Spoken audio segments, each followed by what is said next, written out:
Hello, this is Thomas O'Connell at Mid-Hudson Library System, and this video is going to be about the loading, installing, and configuring the Sierra Offline Circulation Client. The Offline Circulation Client is available to library staff to record basic circulation transactions at times when you can't connect to the Sierra server. So if you have a loss of a network connection, which you still have patrons in the library who want to check out materials, it is possible to, through the Sierra offline client, to record those transactions and then upload them at when you get back onto the server. Other than, better than, keeping the, legal pad and pen by the circ desk and writing all this down by hand, you could actually just be scanning barcodes into a file and then upload that file at a later time when you can get back on the server. So I'll be talking about how to load and install and configure the offline client so that you're ready to go. This is what I'm going to be showing you today is the required version of the Sierra Offline Circulation Client. Older version, the old Millennium Offline Circulation Client, won't work in the system anymore. So you really need to get the Sierra one. If it doesn't say Sierra, then it's the wrong client, basically. So you'll be looking at that today. You don't want to wait until you lose server connection to do this either. So I would certainly encourage you to go ahead and download this and maybe even try it out just to make sure that you have it ready to go. You don't want to wait until you lose connection and then have to be downloading this while you have a line waiting at the circ desk. I would encourage you to go ahead and do that. And so this video, I will be walking you through the steps that you need to take in order to install this and configure it. Speaking of walking you through it, actually, if you go to the Mid-Hudson Knowledge Base, knowledgebase.org, we have instructions here in our core documents about downloading and installing Sierra Offline. And if you click on that, it will open up the instructions for you. And so they are a lot of pictures, a lot of screenshots for you, and it'll just walk you through the steps. Not all that many, and I tell you, it'll walk you through it. So it's pretty intuitive. First step would just be to click on, well, here we'll read through them. You must be logged out of Sierra to begin these steps. Okay. Copy and paste the link into the browser. Actually, you can just click on the link, and that should do it. By clicking on this link, it'll direct me to the software that Innovative, the makers of Sierra, have made available to us and have given us to put up here. And so we'll see that it's downloading the software for me so I can access it, and then I just follow the steps. So that's what we will do. So I'm waiting for that to happen. Here we are. Gosh, we're already at number 4. And then as soon as that is, looks like it's about ready. Yes, there we go. Okay, so up on security warning, we don't need that. Okay, what we want to do is run this. So I'm going to click on run. And we'll see that it is showing me the progress. Pretty quick. And going through and downloading. Great. Okay. And you see it pretty much walks through it itself and will prompt you for whatever you need to do. So just like the step here we are. So I advise you, while you're doing this, have the instructions up for you to refer to. Install anywhere will guide you through the installation Sierra Offline Circulation. Great, thanks. It is strongly recommended that you quit all programs before continuing this installation. Okay. Click the next button to proceed to the next screen. You may cancel anytime. All right. Next. We'll move on. Okay. Oh, right. Where would you like to create a Sierra Offline Circulation icon? Just for reference, we're down here now. Okay, so basically this is saying, where do you want to install this? Where do you want to put the icon that you will click on for when you want to use this? On the desktop is probably a good idea. when the system goes down, when you can't connect to the server, it's always like a Thursday night, and somebody from the business office is covering the circ desk every other Thursday, and you want to make this easy. You don't want to you don't want to have it someplace where people are wondering how to find it. So on the desktop is probably a good idea, or in the start menu. That's what I'm going to put it, because I already have it on my desktop, and so I'm just going to put it in the start menu, which is probably not a bad idea either. I will say that the icon for Sierra and the icon for the Sierra offline circulation are pretty much identical. They're very similar. And so you might want to put it in the start menu, just because it could confuse people, and they might click on it sometime when they intend to use Sierra. So preference is up to you. Desktop or in start menu, I would say, are probably good options. I'm going to click next. Okay, here's the tricky part. In order to connect to your library server using Sierra Offline Client, you will need to specify the server's fully qualified domain name. For example, mylibrary, or IP address. Okay, so this, you need to know what MidHudson server domain name is.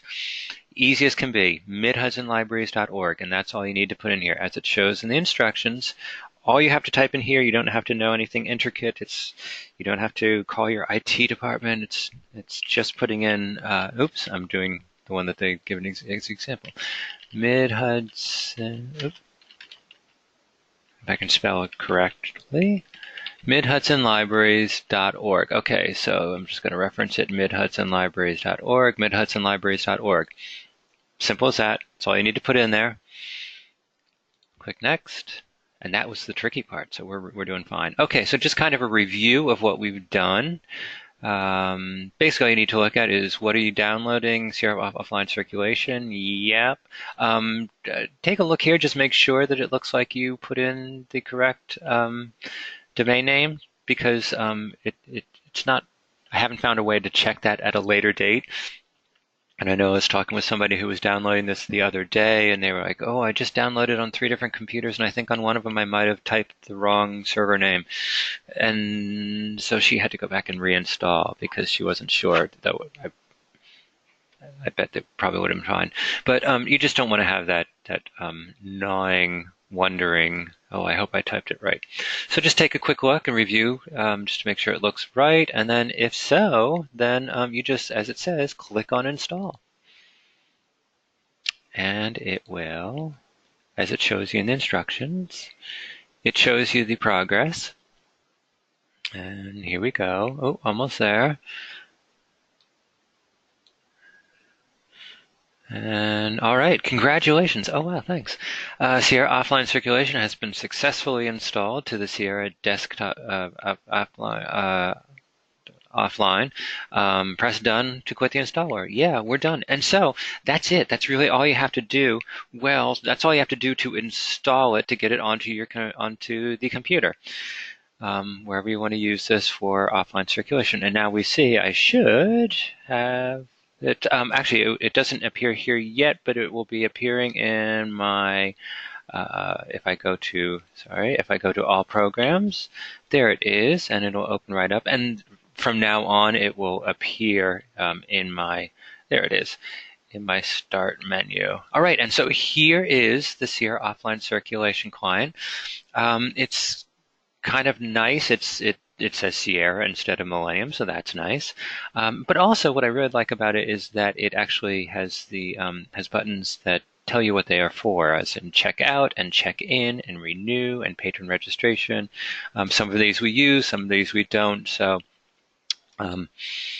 we don't do any check-in and things like that. I will be doing other videos which will go through the actual use of the Sierra Offline Circulation. As I said, this one is really just about installing and configuring it. Speaking of configuring it, if we go up to the drop-down menus, we'll see there are a couple options for us here from File. Again, these will mean more when another video where I'm actually talking about using the client. But I want to go to View and preferences, because before you use this for the first time, you will need to go in and on each of these, on each downloaded offline client, you will want to configure these. Okay, so not much you need to do with it. A lot of it is just leaving it the way it is, leaving what it's already set to. So statistics group you need to fill in, and this is where you're going to put in your terminal number. So your library's terminal number, which is a 3-digit number and begins with 7.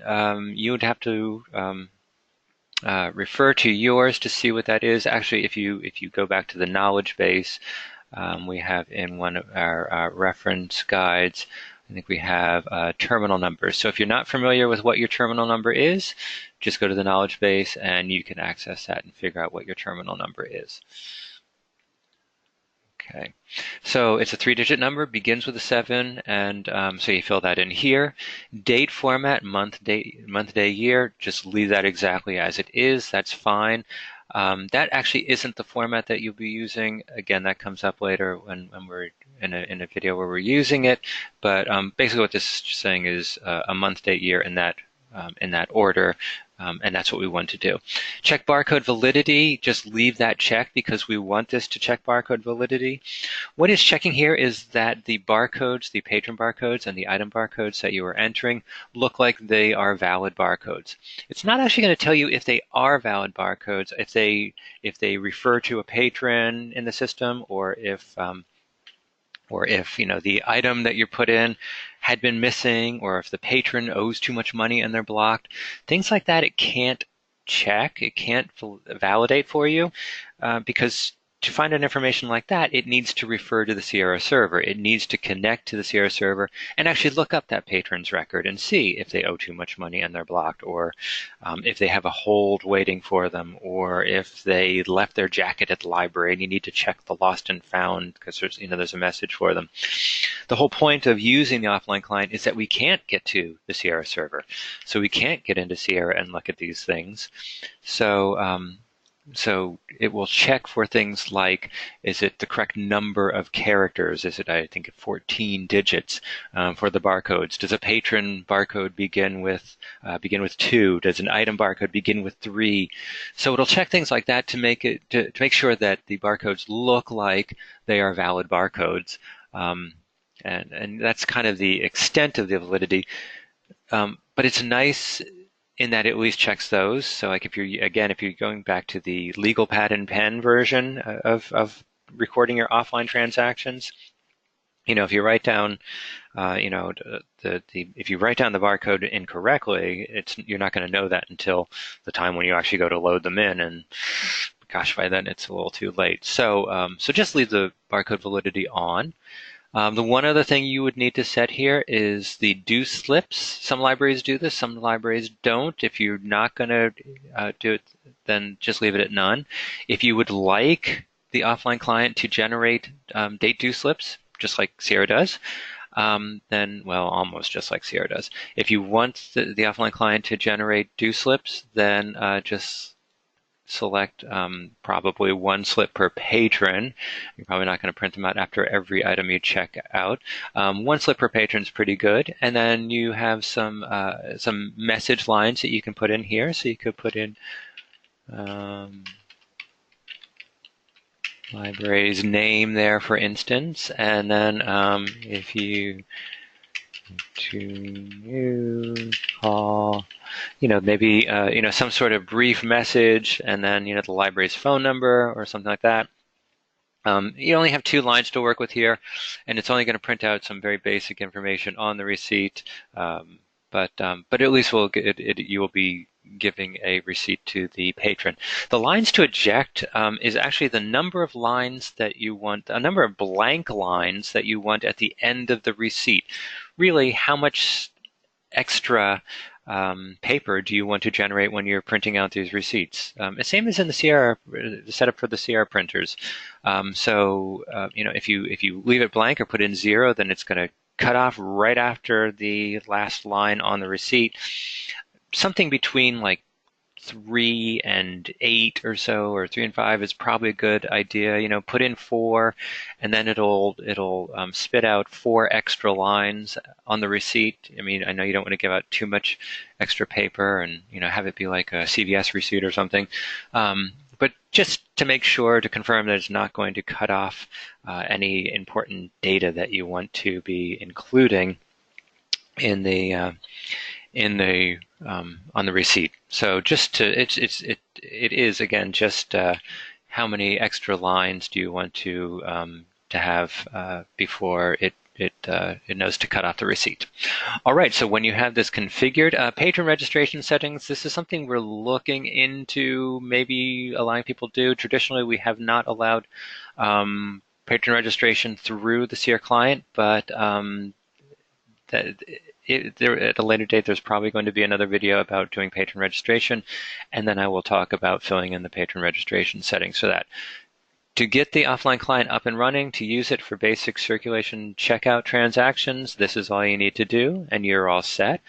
Just need to apply those settings, and then quit that, and you're all set, ready to go.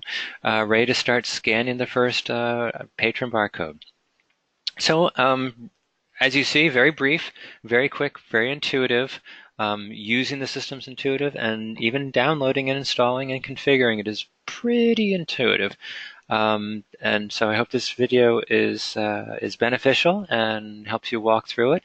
If you need further assistance on any of these steps, or if you have any additional questions, you can always contact us at techsupport@midhudson.org, and we'll be happy to assist you in walking through this. Thank you for listening. Have a good day.